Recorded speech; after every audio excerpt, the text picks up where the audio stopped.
Ukraine disappointed by U.S. actions. Ukraine did not get the clarity it wanted on NATO membership from this week's meeting, which was supposed to invite Sweden to develop a new war plan, and has firmly committed to the distribution of all domestic products to its members. 2% goes to defense, the United States and other countries, NATO leaders said.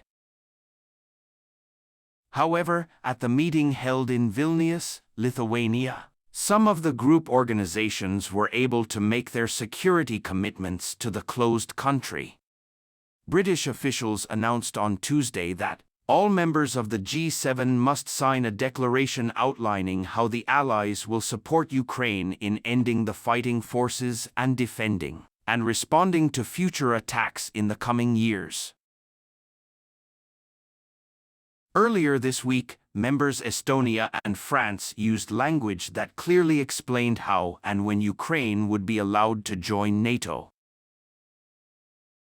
Jessica Cox, head of NATO's Nuclear Policy Directorate, "I think you will see a very strong commitment from all the allies that one day, when the time comes, Ukraine will be part of NATO and Ukraine will be invited to join NATO. Necessary security. I don't think there is general agreement that they should have what we call membership acts," Peace Report. Cox told an audience at a German Marshall Fund event in downtown Washington.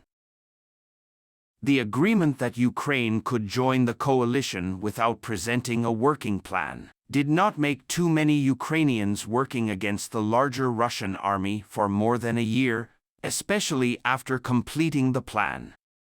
National Security Advisor Jack Sullivan was supposed to make a public announcement in Vilnius on Tuesday morning, but the public announcement was quickly cancelled after tweets from Ukrainian President Volodymyr Zelensky.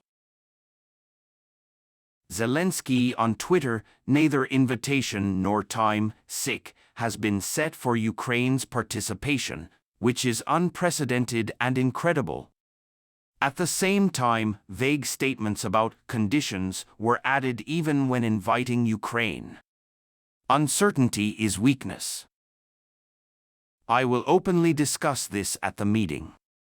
Still, Cox said the meeting was on the way to creating a new, potentially major security package for Ukraine and a new mechanism for Ukraine to join its allies. That's why more than €500 million were promised for a new aid package that would provide Ukraine with medical equipment, non-lethal military aid, reconstruction support, etc. mode. Not for now, but for future needs. Then we will also form the NATO-Ukraine Council, where NATO and its allies can sit on an equal footing with Ukraine and discuss our security issues, which will first meet with President Zelensky tomorrow. It will be a long forum. The committee's first review, scheduled for Wednesday, is already controversial. Tuesday night Washington, D.C. time, USA. Kay said the meeting will be used to force an easy way for Ukraine to join NATO. The British government said in a press release that NATO's G7 members will defend Ukraine's long-term security internationally.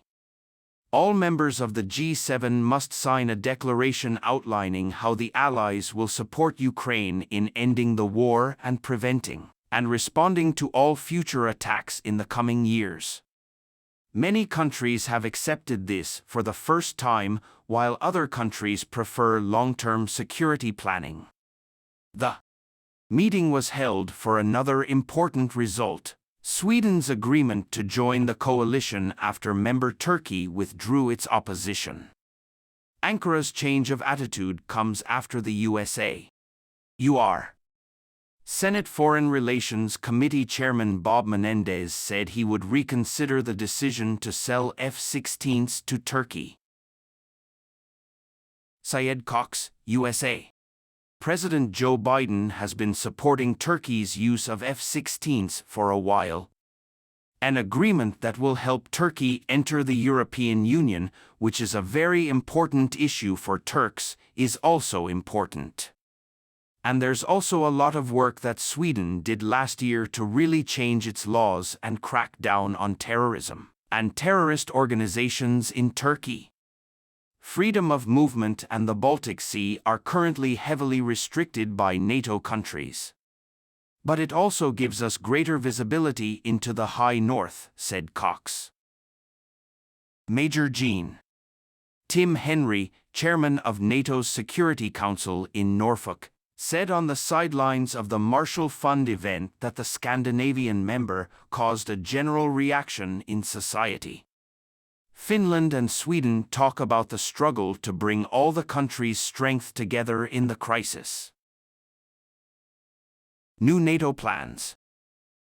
The conference will also publish a series of new NATO regional plans, which will create 3 new plans: the Atlantic Europe-Arctic Bloc, JFC Brunsum's Central European Bloc, the Netherlands, and a JFC Naples Bloc focusing on the Mediterranean, Black Sea and southeast of the Union territories. Henry said each bloc will conduct independent planning and exercises, but will also participate in NATO-wide plans and exercises as needed. He spent a lot of time on his own to make sure our model was side by side and to complement nature, said General Chris Cavalli, NATO Supreme Allied Commander Europe. The work has been done and needs to be approved at the meeting. A senior NATO official said the plan was 4,500 pages long and was called the Model Agreement.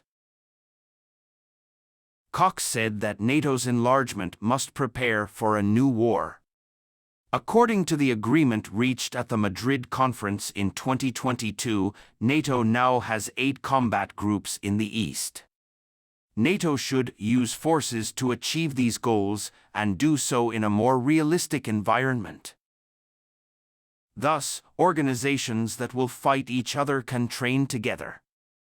Therefore, by creating a chosen plan to understand the support, transport and support needed to implement the plan, it will enable Seeker to have a more prepared, weaker force, he said. Poses a threat, but the loss of more than 25,000 men plus tanks, planes, etc. does not mean that Russia is any less dangerous. Cox said that with Russian troops deployed in Ukraine, allies fear Moscow will rely more on the threat of nuclear weapons to deter independent nations from taking action. While the US government has yet to see any signs of Russia handing over nuclear weapons to Belarus, Russian President Vladimir Putin has been threatening it for months. Russia has begun building facilities to allow it to do so.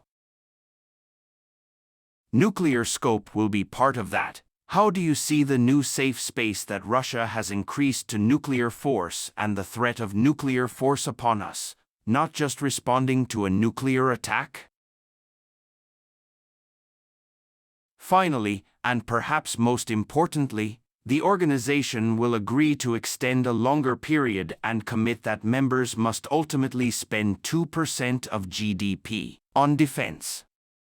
In 2023, we will see an increase of approximately 8.3% in defense spending across the Union. So this happened, and it happened, Cox reported. That's why Americans should be worried, he added. Dmytro Kuleba estimates that Russia has amassed between 100,000 and 130,000 troops on the Ukrainian border, which could soon launch an invasion. Ukraine and the United States threatened major sanctions if they did. Russian President Vladimir Putin has demanded that Ukraine not be allowed to join NATO. Efforts continue to escalate the situation as the army gathers on both sides of the border. President Joe Biden told reporters on Monday that the United States is conducting non-stop operations, but we are prepared no matter what happens. Russia, Ukraine, and the USA blamed each other on behalf of Ukraine, but without success.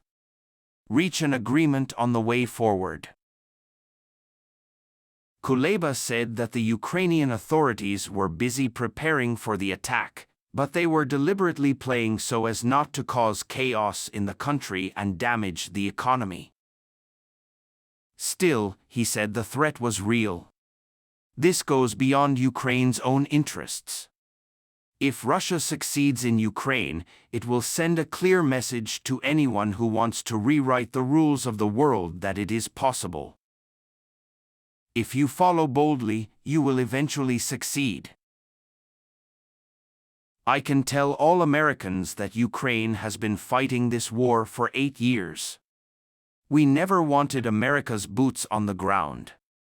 We always said we were fighting this war. This is our land. These are our people.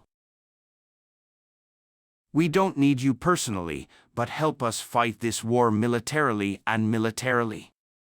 We will now protect freedom in this world led by the United States and other regimes.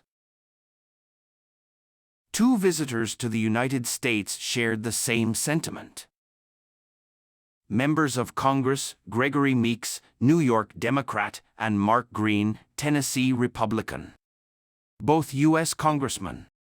Parliamentary Committee on Foreign Relations and the Ukrainian Parliament building Kyiv. When asked last week what national voters had to say about America's interests in this conflict, Meeks didn't falter. Liberty is at risk, told NPR. If we allow Vladimir Putin to enter a free zone and threaten or take away his freedom, then we are allowing others to do the same, which affects us. We need to get together and send a message that this won't happen. Green agreed, adding that the United States must find a solution as quickly and effectively as possible.